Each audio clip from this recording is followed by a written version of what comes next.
modify that tower, then I guess we're wasting everybody's time.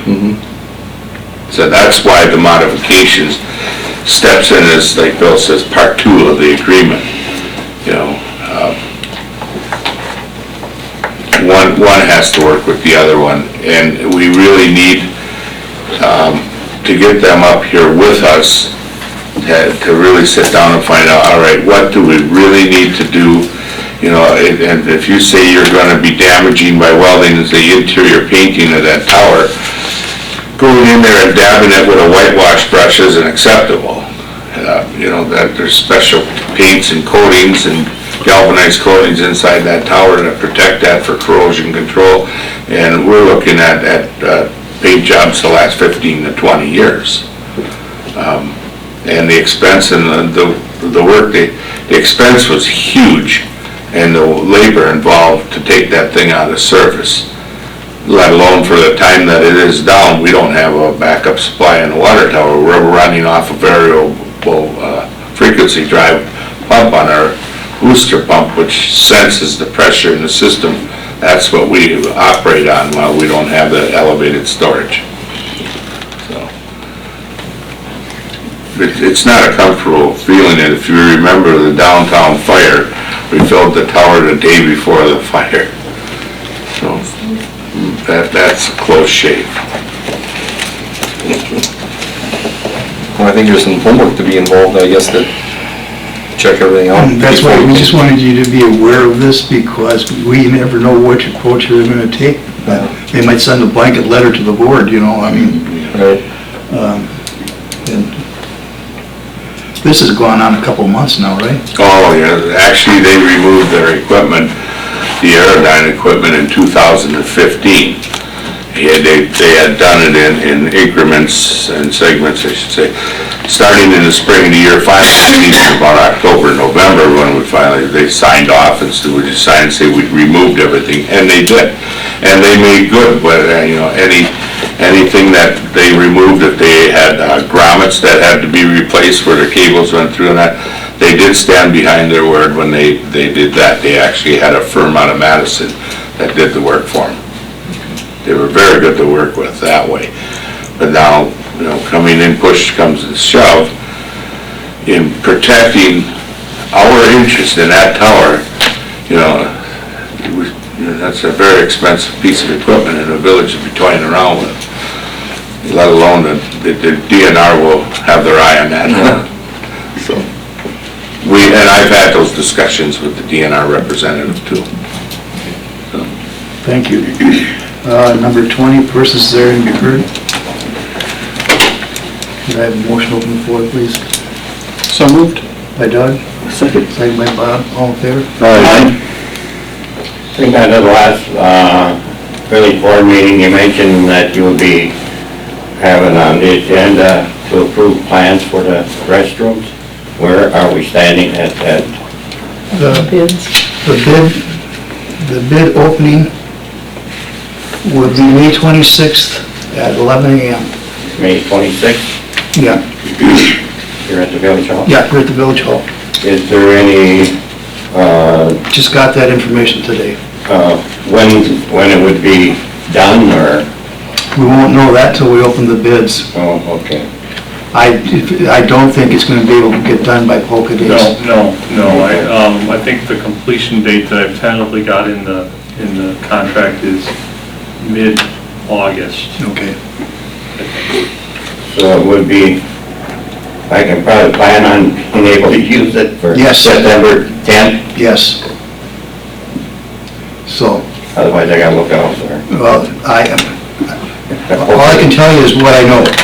Okay. The bid opening is on the 26th, and the substantial 26th. performance I is the... need to verify that, well, but it seems Yeah. to me mid-August was what I had in there. The 26th, Okay, at 10, 10 o'clock, 11 a.m. here, 11 a.m. in this room. Thank you. Yes. That's all I have. Do I have a motion to close the floor? I'll make that motion. Bob? Bruce? All in favor? Aye. Such other matters is authorized by law. Such other matters. I have something. Yeah. Do we have a an opinion on what happened, what may have gone wrong, or what happened with the water main break last Wednesday? All I can say is the village was not there when that happened. We'll be going to a meeting, 7:30 a.m. tomorrow morning. All right. And really, to be honest with you, it doesn't matter who did what, it's what the adjusters decide. Okay. You know, I mean, I'm not gonna point my fingers at anybody, and all I can say is the village was not there when it happened. But I think the village's response was very appropriate and very caring about our community and the people that were, flooded. Joel immediately started hauling. We had Mary Ann, everybody called, they were told to document, their damages, with a camera. And anything they needed to take out, just bring out to the curb and we would pick it up that day. And we did that for 2 days, pretty much. How many dumpsters we filled? 2. Also immediately removing the pressure from that whole system, how quickly that work started was very impressive. And we also called back every citizen. And, first you need to go to your insurance company, and then the insurance companies will ultimately determine how this is done, not the village or the school district, or, because there's potentially 4 or 5 different entities involved. Right. So, Thank you. yep. And I commend the crew for the quick thinking and the response and the service they did picking up all of the stuff and just getting it away. So, I have one Yes, sir. more issue here to think about. Previously, I don't remember what date the meeting was on, but we talked about the committees, and we had a discussion about the labor negotiating committee. And I'll try and make this real brief. So anyhow, if we look at our committees, the labor negotiating committee only has 3 members. Other committees have 4, 5, 6, whatever.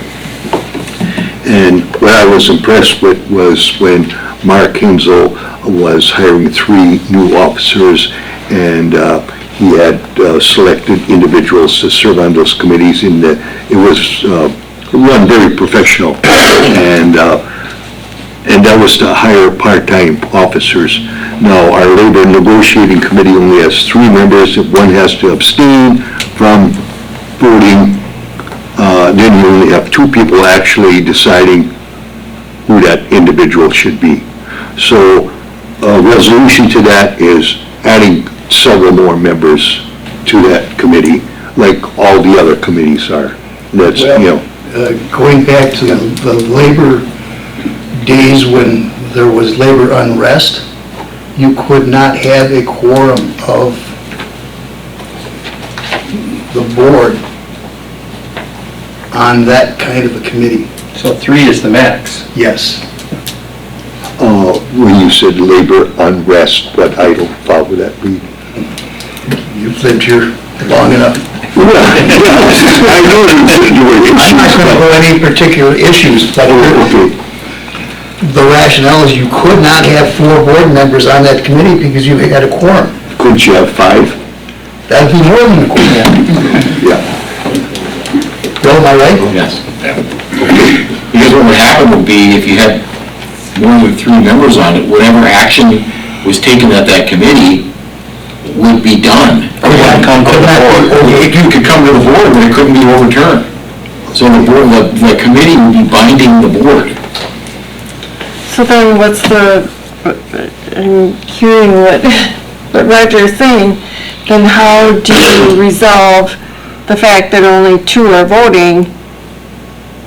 That's only on certain cases. I mean, Okay. the